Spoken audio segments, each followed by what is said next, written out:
The Tom Woods Show, episode 1233. Prepare to set fire to the index card of allowable opinion.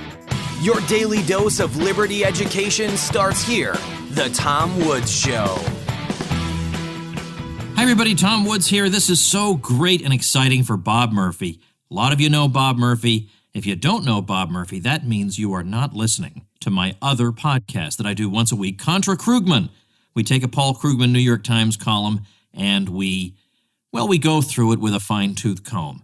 And we teach some economics by refuting Krugman, and it's lots of fun. Well, Bob has put together not a collection of transcripts from the show, who would want that, but instead a collection of all his smashes of Krugman across a wide variety of subject areas over the years. And it's a wonderful way for you to learn economics because you read what the mainstream is saying, and you watch Bob dismantle it.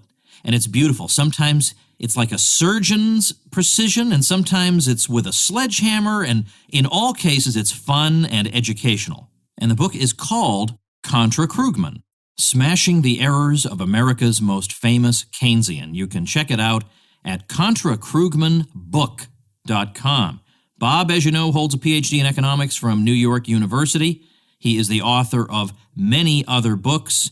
He is formerly a professor at Hillsdale College. He publishes the Laura Murphy Report, which is a financial publication, and he's just doing a whole lot of things, all of which are outstanding and great. Bob, welcome back. Glad to be here, Tom. Always a pleasure to be on your show. How about this? There is actually a book, I'm holding it in my hand, and it weighs a ton. Contra Krugman, Smashing the Errors of America's Most Famous Keynesian. Let's make clear, this isn't like a book of transcripts of our show. I mean, who would want that? You'd want to set fire to that. This is kind of like your collected works over the years, going after Krugman and teaching economics in the process. That's really what you're doing in here. People are going to learn, when they see the table of contents and all the different topics covered, it's amazing what they're going to learn. And there's going to be some theory, but mainly the economics they're going to learn here is the kind of economics they can use when they're arguing with their friends or when they feel cornered and they don't know what to say, or it just seems like, well, all respectable people think blah, blah, blah, but yet the statistics show the opposite of blah, blah, blah, so how respectable could those people be? You'll have all this at your fingertips thanks to this book. So, Bob, why don't you tell us the origins of this book? Like, for example, even though it took a long time to produce, who really was pushing you to do it? Well, it was this short little man that I know. And oh, that's terrible. Michael Malice, you mean? No, it was you, Tom. Folks, basically, okay. You know how they say, behind every successful libertarian, there's Tom Woods. That's how that adage goes. Yeah, you were pushing me, Tom. It was your idea, and so the context here, folks, as Tom is saying, is, you know, I write articles that get published in various outlets over the years, and you know, anytime Krugman would write on something, and he writes on a variety of things, so you might just know him as, oh yeah, he's the big guy for Keynesian spending, right? Well, yes, he is, but he also writes a lot on climate change and healthcare and all these other things. And so if I had an outlet, like, for example, I'm the senior economist for the Institute for Energy Research, so anytime Krugman would write something about the economics of climate change and the carbon tax in particular, you know, I would write something critiquing him because that's always a good foil. People like to, you know, see a debate, as it were, instead of someone just from first principles in a blog post. And also I write for what's called Econ Lib. They have monthly articles that are longer pieces that are supposed to be more, you know, pedagogical, just teaching things to people learning economics and things like that. And so when Krugman would write about how, oh yeah, all the research shows that there's no evidence that lowering taxes increases economic growth, you know, things like that, where he's making it sound like this is some right-wing myth, well, then I would take the opportunity to go through and summarize the research and say, well, no, actually, here are these 7 literature reviews and go through and show how, and all these peer-reviewed journals, and even from people like Christina Romer, showing that, no, actually, it turns out that when you control for all these effects, that, imagine that, the government taking fewer resources actually leads to faster economic growth. So these things were all over the place, and Tom said, you know, Bob, we should really put those into one volume, and you should do that. It wouldn't take that much work, and you were right, Tom. It's now that it's done and it's sitting there, and it's, folks know that I'm very modest, but I tell you, I was flipping through this thing when it was done, and I actually felt bad for Krugman. And how do you feel about that, Tom? I mean, someone reading this thing is going to be like, man, this guy really, He takes a lot of criticism in this thing. Yeah, he does, as a matter of fact. It's unbelievable. I mean, it's just an ancillary benefit that it really smacks Krugman around. The primary benefit is that every conventional argument that's been made about the way people like you and I look at the economy is dismantled, smashed, refuted, and replied to in here. And that's the primary thing. And then you get the special pleasure of seeing the nasty Krugman taken to task, because even some of his own colleagues kind of feel like he's a nasty person, the way he treats people, the way he misrepresents other people's views, and then triumphantly bats them down when they actually didn't say that in the first place. It gets irritating after a while, even if you are a Keynesian. It gets irritating. So you've got in here a forward by Ron Paul, which is very good. He says something like, if there's anybody who at the time of the financial crisis was more prolific in defending the free market than Bob Murphy, I'd like to know who it is. Well, that's pretty good. Right? I mean, so even Ron Paul himself, maybe Ron Paul would be the one person we might allow, but he would never say that about himself. But he's got a very nice thing. I wrote the preface to it. I recorded the audiobook version, folks. And, when you record the audiobook version of a 600-page book, it takes a while. That takes a little bit of time, but well worth it. And the Kindle version is like 6 smackers. It's ridiculous. Like, you should go over and get it. So first of all, the website, ContraKrugmanBook.com. ContraKrugmanBook.com is where you should go check it out. All right, just looking through the table of contents here, all of these are interesting because we've got stimulus and minimum wage and financial reform and business cycles and wages and monetary policy and the Great Depression and trade, Obamacare, austerity, tax cuts, debt, climate change, predictions. Wow. Hard to know where to start, but I'm going to pick a place. Okay, it's not a place that we talked about beforehand, but I do want to talk a little bit about austerity, if we could, because still to this day, people say we tried austerity, and by we, they mean the Europeans and to some extent the Americans. We tried austerity and it didn't work, and that just goes to show that you ideologues refuse to respond to evidence. You cannot be reached through evidence. You're unreachable. You're devoted to your outdated 19th century philosophy. What's the answer to that? Okay, so good question. And again, folks, as Tom is saying, this is not me just being an armchair libertarian and, reasoning out from first principles and saying, so clearly, the free market ruled. I mean, we obviously have a set of principles, but as Tom says, a lot of this is very empirical, because I understand if someone's saying, no, the data contradicts what your armchair theory is, you got to really kind of, go and show why they made a mistake in the data they grabbed. So with this one, there's a few levels of response. I'll try to keep it brief here. So one thing, Tom, is that it's important when you talk about austerity, yes, there are countries that implemented, quote, austerity, and then they really did suffer, and I certainly wouldn't have endorsed what they did.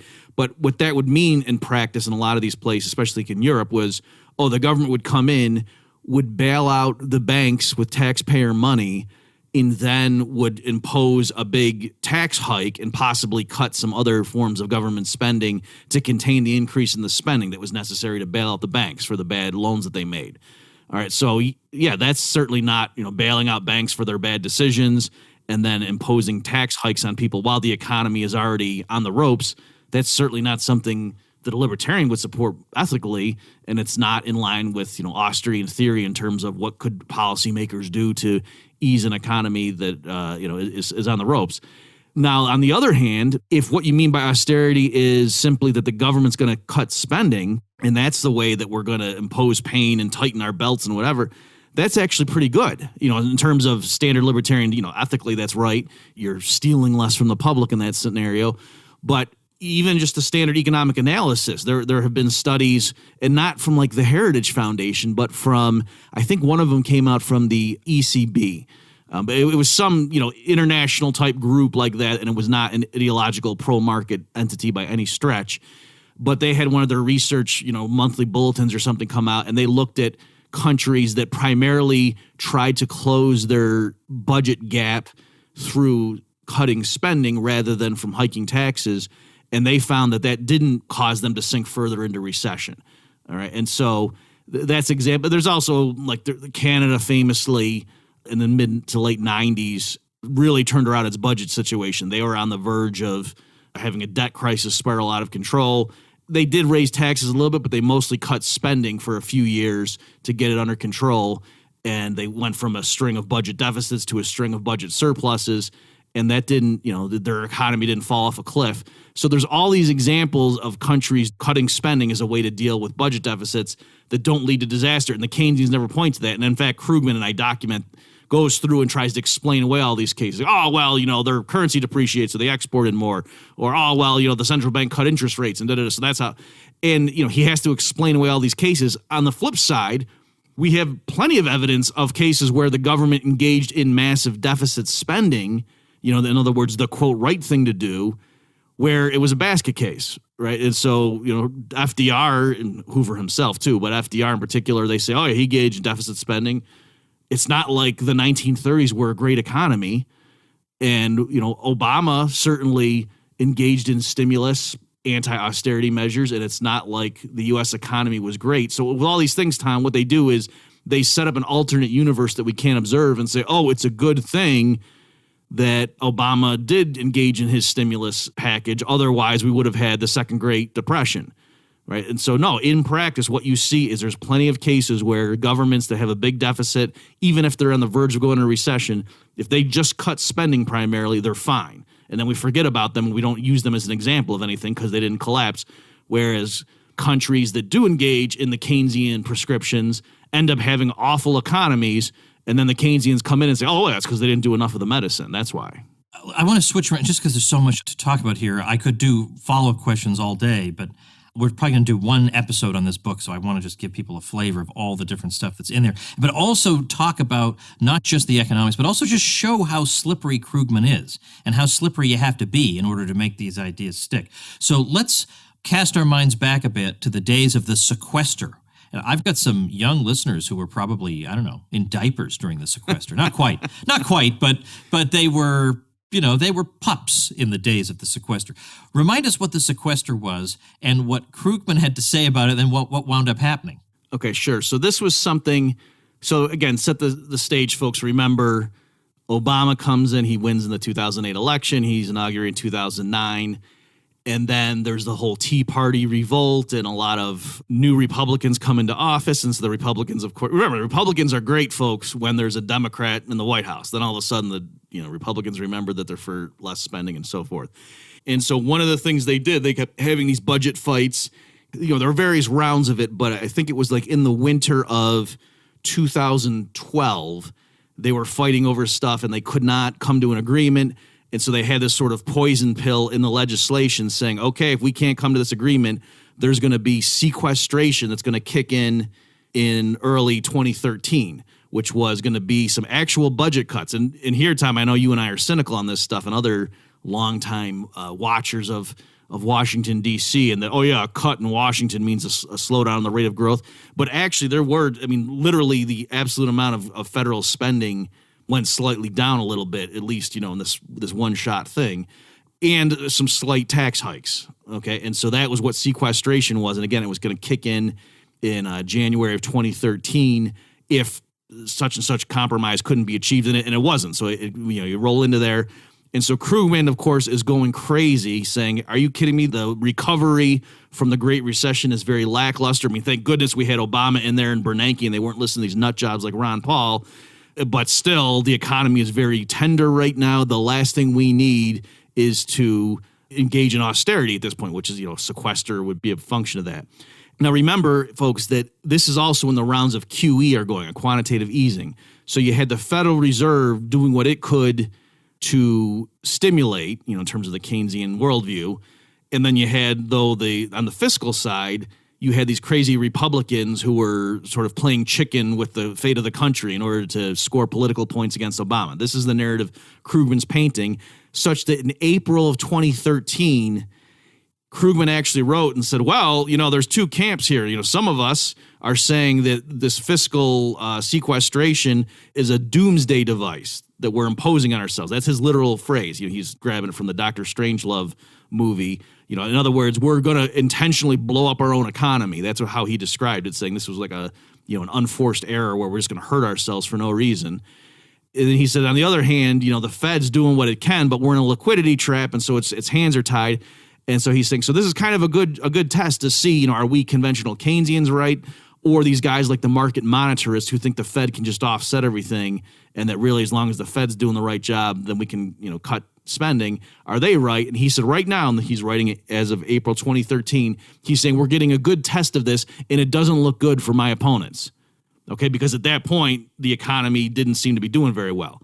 Okay, well, it turned out the rest of 2013 played out and it performed better than, what the consensus forecast had said it would, such that by January 2014, you had guys like Scott Sumner, who's a market monetarist, the guy saying that this whole thing was caused by the Fed. He was kind of running victory laps going, well, this is the gauntlet they threw down and we did well, so I guess we're right, huh? And Krugman actually, in a column in January 2014, Tom, is, alluding to these market monitors who are saying that somehow this last year was a test, and he's complaining about just how dishonest they are and saying, clearly, if you're going to do something like assess economic policy, you don't just look at one country for 1 year. You got to look at a whole range, a bigger sample. And then he put a scatter plot of Europe, and all the different European countries, and with on one axis, like the unemployment rate, and the other axis, did they engage in austerity or not? And then, he draws a line through it and says, see, I'm right when you look at all of Europe. So that's just one example, Tom, of, number one, how his prediction blew up in his face. But beyond that, just how slippery he was. He literally laid out this test, and when he thought he was winning, said, yep, this is a good test of who's right or wrong. Then when that blew up in his face and somebody else mentioned, yeah, that test Krugman picked, we won, Krugman's complaining about how dishonest they are for thinking that's a test. And I'm not exaggerating in any way, folks. It's right in there. All documented. You have to get the book to get the proof. But I am not exaggerating. That is literally what happened. Bob, just a quick sponsored message before we go on. I remember years ago talking to Mark Thornton, who had studied job training programs. And in his state, he found that the number of people in a year who went through a state job training program and came out the other side with a job in the field for which they had been trained was like 1 or 2 people. It was a shocking number. That just hasn't worked all that well. And as I keep saying, one of the great things about the internet is that you can get your own job training. You can teach yourself skills through courses you can find online. And really the best central place for these courses is Skillshare, because there you get access to 23,000 classes in just one membership. And it's all kinds of things: design, business, technology, photography, entrepreneurship, film, writing. And what's particularly impressive about it is that my folks are getting a special deal. 2 months of access to the 23,000 classes for just 99 cents. Head over to Skillshare.com/Woods to redeem that amazing offer. 2 months of Skillshare for just 99 cents. Check it out at Skillshare.com/Woods. Let's say something also about climate change, because there you have plenty of knowledge because of your work with the Institute for Energy Research, and you've written some articles on this subject, including in the academic sphere. And Krugman here, neither of you is a climate scientist, as you will constantly be reminded of this. Krugman will not be constantly reminded he's not a climate scientist, but we can leave that stuff aside and just look at what the likely economic consequence. Well, you know what? Why am I answering the question for you?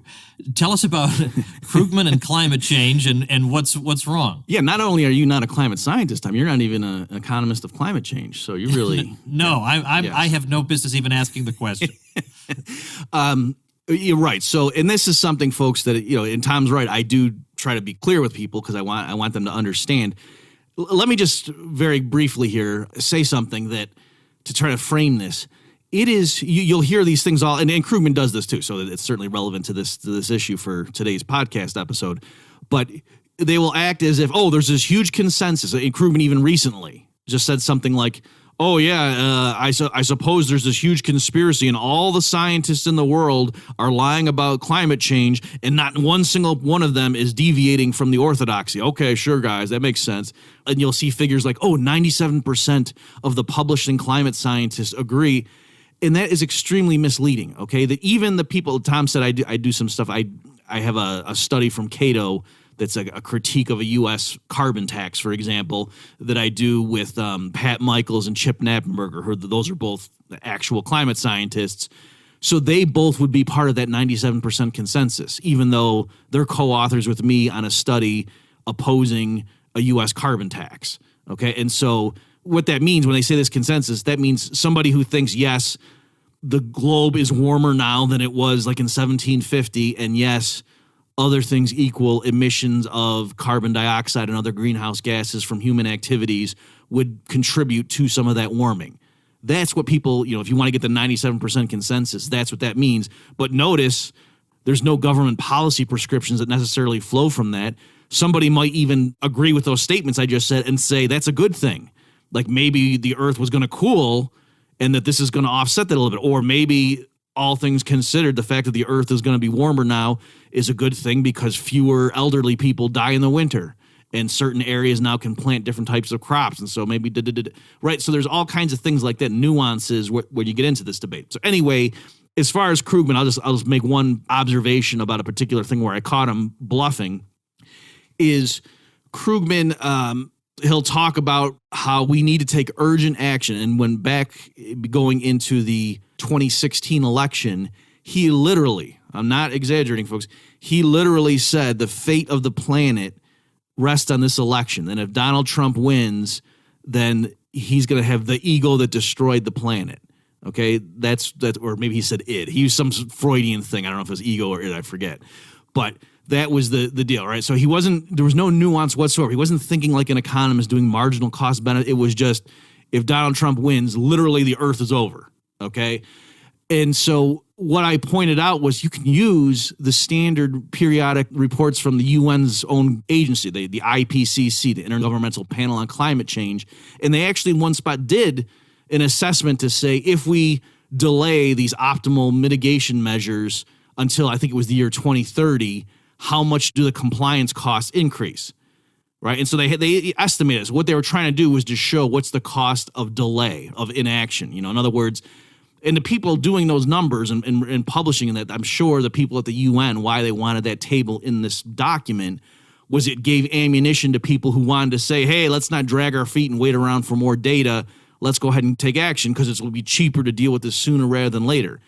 And that's fine insofar as it goes. But my point was, they weren't showing, oh my gosh, if we don't do anything by 2030, just put an asterisk and you look down and it says we're all dead. That's not what it said. It just said, oh, it's going to be more expensive to, for example, achieve our targets for the year 2100s, global temperature or atmospheric concentration levels, that to achieve those desired targets, it'll be more expensive if we wait till 2030 rather than if we start doing the policies now.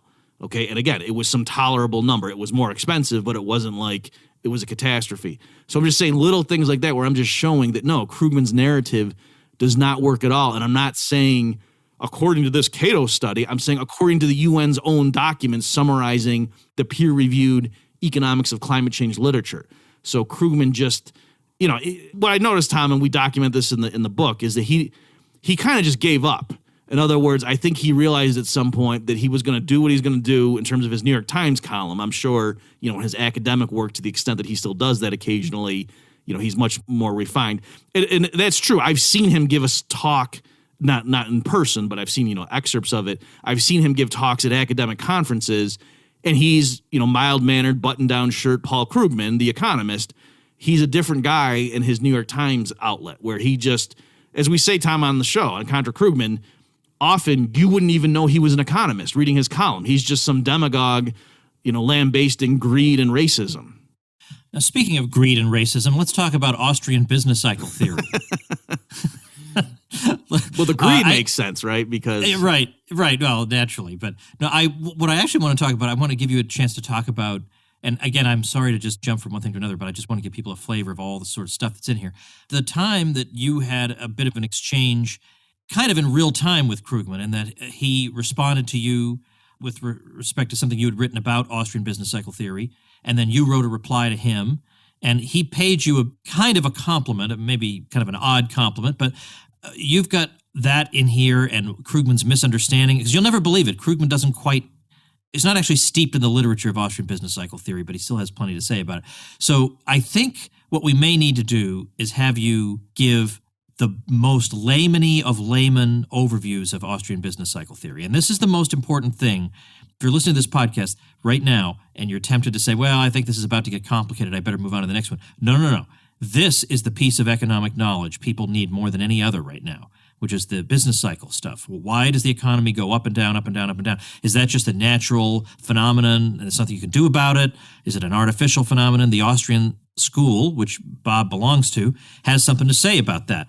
And Krugman had something to say about what the Austrian school has to say about it. And it's very interesting how the whole episode unfolded. So I'm going to let you take it from here. Okay, sure. And I agree with you, Tom. This is something, when I remember when I was younger and I was getting into the Austrian worldview, that was a big thing that really changed my mind. Because at first, just reading free market stuff, even people like Milton Friedman and others, you might get the sense that, oh yeah, there's, and some like non-economists perhaps, like just sort of conservative right-wing writers might say something like, well, yeah, there is the business cycle and there's booms and busts, but that's the price we pay for innovation, or so, you know what I mean? Like thinking that really is something that's inherent to the market economy. And in the tradition of Mises and Hayek and their theory of the business cycle, no, it's actually government intervention, specifically interference with money and banking, that causes it. So very quickly, the idea is that prices serve a function. They help coordinate economic activity. That entrepreneurs, they need to be able to use real market prices in order to guide their behavior. And one of the prices in particular is the interest rate, or actually there's multiple interest rates for different maturities and things. But interest rates, what they do, again, very loosely speaking, is they help coordinate long-term projects and activities, right? And so consumers, households, they decide in terms of their spending behavior, like, do we want to consume now or do we want to save some of our funds for the future? If we got young kids and we want to start putting away money for them to go to college, or, we're in our 40s, but we want to have a big pile of assets at our disposal for when we retire so we can go on cruises, right? So all those things where people are making real long-term trade-off decisions about, do I want to consume now or do I want to save? That has to get reflected somehow in what the economy is physically producing year after year. And so if the population is very present-oriented and they just want to have pizzas and go see movies and drive sports cars, okay, well then the economy is going to cater to those preferences, as it should. There's nothing wrong with being present-oriented in terms of economic science. But you'll see the economy will tend to just be pouring resources into building more movie theaters and pizza places and so forth. On the other hand, if people are more future-oriented, then the economy will cater to that, and you'll see resources getting plowed into making more drill presses and offshore oil platforms and research laboratories and physics textbooks, things like that, right? So that's fine, but the point being, the interest rate or the structure of interest rates needs to be correct to signal the right thing to entrepreneurs so they know, oh, should we be investing in long-term projects that won't really pay off until 20 years from now, versus should we be tying up real resources in more short-term things that give their enjoyments within 6 months? And so the interest rate is the key thing that sort of regulates that, if you will. And so a high interest rate penalizes long-term investments, whereas very low interest rates put a low penalty on tying up funds for a long time. And so it sort of gives a green light to long-term projects. So with that framework now, you can see what Mises and Hayek elaborated upon was this idea that if the commercial banking system, particularly in the modern context with the central bank kind of goosing it, if it pushes interest rates down to artificially low levels by flooding the market with new money that really doesn't correspond to genuine saving, well, that sort of sets in motion investment in long-term projects, even though there's not the real physical savings to back it up.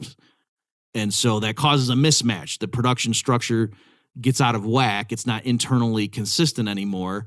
And it gives, perversely, an appearance of prosperity up front.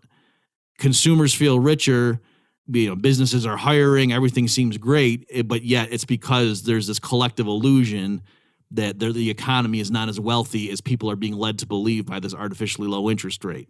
And so you have a few years of a boom, but eventually it turns around into a bust because the government can't, by just creating electronic money, by buying assets and flooding the market with new funds, that doesn't actually make more capital goods available. That doesn't create more factories.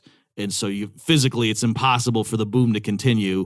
And the question's just when's the crash going to happen? All right, so I'll stop there, Tom. So that's standard Austrian business cycle theory in the context of a podcast, people driving and trying to get the point across fast. All right, so is there a way to without getting super complicated, to talk about Krugman's views on this? Yeah, sure. Yeah, I'll summarize real fast.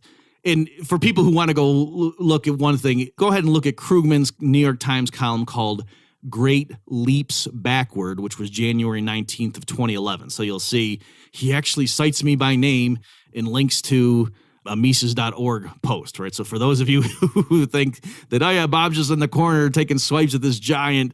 No, he used to actually acknowledge me once in a while. And he says even in this post, he says, someone, I don't know who at this point, sent me to this post by Robert Murphy, which is the best exposition I've seen yet of the Austrian view that's sweeping the GOP. Which is, you remember, Tom, when Lindsey Graham got up there and he was going through Roger Garrison's PowerPoints on C-SPAN? You remember that time? That was awesome. Yeah, yeah, I know. I'm so overwhelmed with all the discussion of the topic everywhere. So anyway, I'll very briefly, folks. I had written for Mises.org an article, I think it was called The Importance of Capital Theory. And I was responding to, I think Tyler Cowen and maybe somebody else had criticized Austrian business. Actually, I think it was Krugman as well. And they had some quibbles with, how could it be that, if it's just a matter of resources getting sent to the wrong sector, why does the boom feel good? Like, how come unemployment doesn't rise in some sector? How come just the bust feels like a bad time? If in both cases, on the boom end and the bust end, resources are getting shifted around, why isn't it symmetric? Okay, so I walked through and tried to, I used an analogy. I think it was pretty clever to try to spell that out. And so, that's a lot of people have told me, incidentally, over the years that, yeah, your article, and they call it the sushi article because my little fictitious story involved people rolling and making sushi.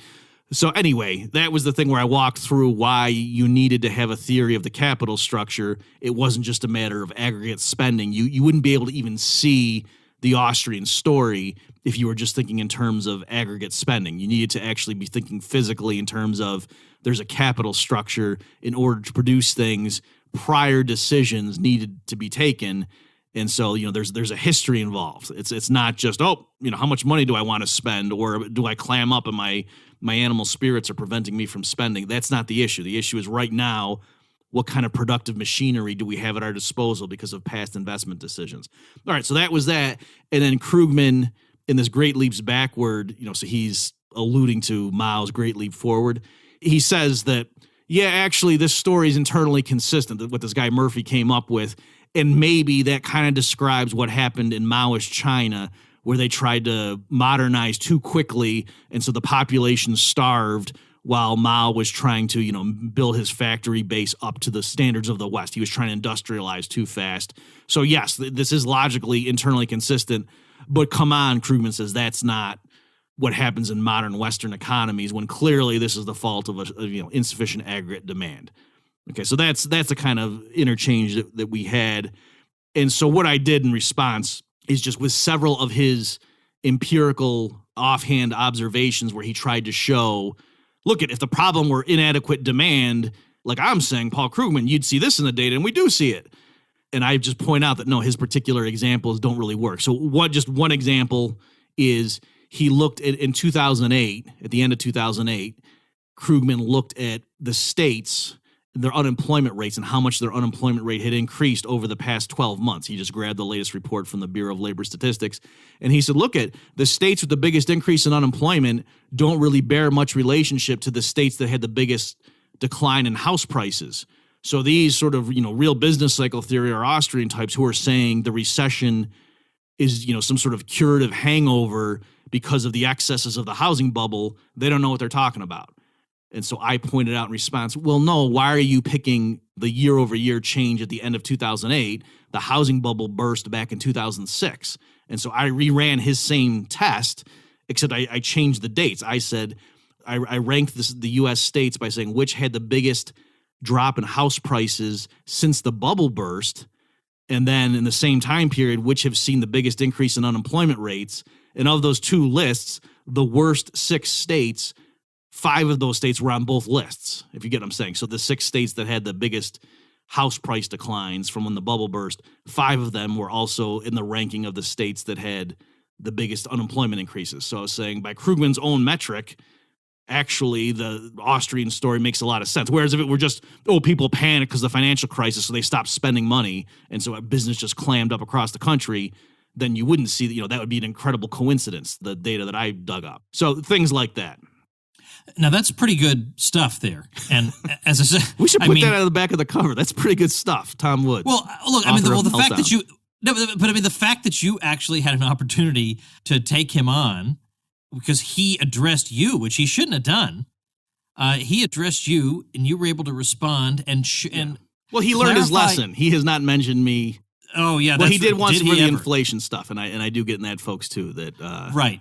So right. Yes, yeah, you talk about that, but I think your sushi model helped a lot of people, which you read about in the book, to understand what the Austrians are saying about the economy in ways that I don't think they had quite fully gotten before. So it really is true that a lot of times when you're confronting error, the response to the error clarifies the original position in really helpful ways. You penetrate and understand it a lot better than you did before, or at least your audience begins to understand it a lot better. So you really put that into good use. And you got, this book, it's ridiculous. First of all, it's beautiful, it's heavy, it's laid out very, very nicely, very attractive when you flip through it. You've got charts and graphs and scintillating prose. Does not read like an economics book. Okay, I don't mean that as an insult to your profession, Bob, but it reads like I wouldn't quite say it reads like Ayn Rand slicing and dicing her enemies, because that would, Bob, I don't think we could be friends if you were that. If that was your temperament, I'd be scared of you all the time. But you have your own way of going after your opponents, and this one in particular. So it's fantastic. So I strongly urge people to check it out at ContraKrugmanBook.com. Remember, I narrated the audiobook, and you can get the audiobook for free, and the author still gets his royalty. Don't worry about that. You get the audiobook through TomWoodsAudio.com. If you've never joined Audible before, they give you a free audiobook. You can listen to it, and then if you don't want to join Audible for good, you can just cancel, and you keep your free audiobook. So get that through TomWoodsAudio.com. And, of course, you should follow Bob, but right now, because of the principles of marketing, we want to minimize the number of links we're giving out. So Bob's blog will be linked on the show notes page, which I always have to give out, which is TomWoods.com/1233.